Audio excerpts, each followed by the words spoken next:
आजाद जोहार का नारा है, भारत देश हमारा है, एक तीर एक कमान, आदिवासी एक समान।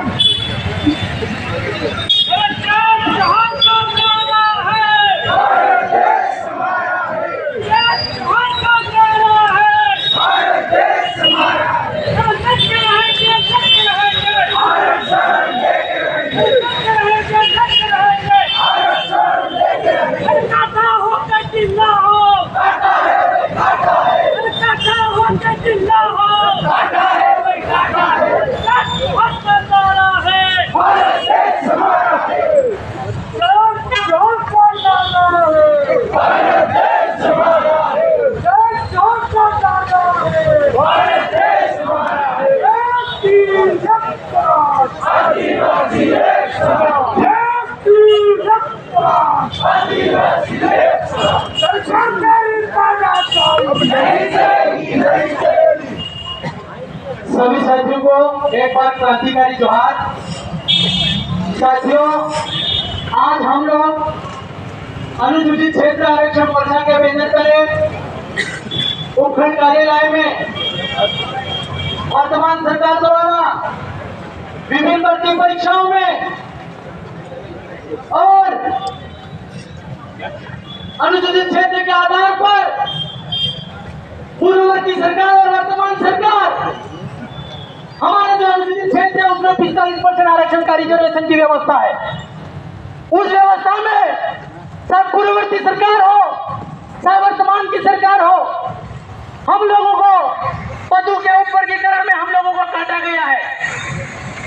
तमाम प्रकार की भर्ती है, वीडियो पटवारी, कांस्टेबल, एलडीसी, यूडीसी आदि तमाम प्रकार की भर्तियों में हमारे लोगों के साथ आरक्षण की व्यवस्थाओं में विसंगतियों का बड़ा ढेर लगा हुआ है। और साथ ही आज की तारीख में किसान जो लोग हैं, किसान भाई दर दर की ठोकरें खा रहे हैं। डबल इंजन की सरकार है, लेकिन सरकार हमारे किसान भाइयों की आवाज को नहीं सुन रही है। किसानों को मुआवजा तो ठीक, लेकिन समय पे खाद और बीज नहीं मिल रही है। साथियों, मैं सरकार को चेताना चाहूंगा कि सरकार कहती है हम डबल इंजन की सरकार है हमारी, जो मांगो वो मिलेगा, लेकिन आज वर्तमान समय में किसान आंसू के खून के आंसू बह रहा है। आपको बता दूं कि वर्तमान में जिला प्रशासन द्वारा गिरदावरी का काम हुआ है और उन गिरदावरी काम के दौरान जिला प्रशासन हो चाहे विपक्ष के नेता हो, उन लोगों ने हमारे किसानों के साथ भेदभावपूर्ण व्यवहार किया है। आप लोगों ने 4 नवंबर 2025 की न्यूज देखी होगी, उसमें दैनिक भास्कर के फर्स्ट फ्रंट पे आता है कि सरकार का जो क्राइटेरिया है 33% से प्लस का है, 40% से 60 के बीच का रेशो है। अगर वहां पे अतिवृष्टि आता है, अतिवृष्टि के क्राइटेरिया में आता है, तो उन किसानों को मुआवजा दिया जाएगा। लेकिन वर्तमान में बीजेपी की सरकार है और उस सरकार के जो यहाँ के नेता है, आप समझ सकते हो जो सत्ता पक्ष के नेता है, उन लोगों ने बांसवाड़ा विधानसभा और कुशलगढ़ विधानसभा इन दोनों का फसल खराब मुआवजे का जो क्राइटेरिया था वो 33% से कम बताया। मैं कहना चाहूंगा, क्या इतने दिन आपने अखबार नहीं पढ़ा था क्या?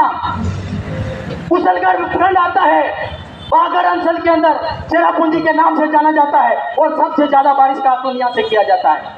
तो मैं कहना चाहूंगा, अगर नेताओं ने तो नेतागिरी की होगी, हम मानते हैं उस चीज को दबाव बनाते हैं, लेकिन यहाँ का शासन प्रशासन तो निष्पक्ष होना चाहिए, नहीं होना चाहिए।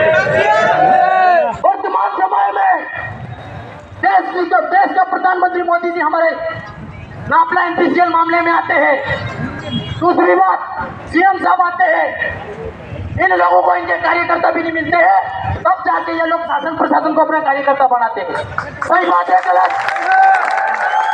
हमारे DSP क्षेत्र के अंदर हमारी स्थानीय पार्टी हो, हम पार्टी का नाम नहीं लेना चाहते, लेकिन आज हमारा जन जागरण आदिवासी परिवार के बैनर तले तो संवैधानिक हक अधिकार को जानता है और धीरे धीरे कानून की पढ़ाई को पढ़ रहा है, समझ रहा है सही गलत क्या है।